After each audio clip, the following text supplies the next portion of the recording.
আসসালামু আলাইকুম। এই অত্যন্ত গরমে অসুস্থতার কথা প্রায় শোনা যাচ্ছে। গরমে সুস্থ থাকার জন্য রোদ থেকে ফিরে সাথে সাথে ঠান্ডা ফ্রিজ থেকে বের করা পানি খাবেন না। চেষ্টা করবেন কোমল পানি পান করার জন্য। রোদ থেকে ফিরে কিছুক্ষণ অপেক্ষা করবেন, তারপর লেবু ও বিট নুনের শরবত খান।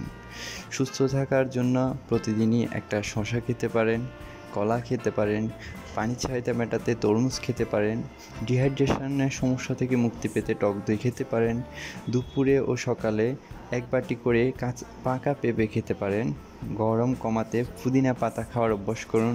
প্রতিদিন কমপক্ষে 10 থেকে 12 গ্লাস পানি পান করার অভ্যাস করে তুলুন। এছাড়াও হিটস্ট্রোকের ঝুঁকি কমাতে কাঁচা পেঁয়াজ, পুদিনার শরবত, বাটার মিল্ক, ডাবের জল, অ্যালোভেরা জুস এসব খেতে পারেন। সকলের সুস্বাস্থ্য কামনা করছি। ভালো থাকুন, সুস্থ থাকুন, 5 ওয়াক্ত নামাজ পড়ুন। আল্লাহ হাফেজ।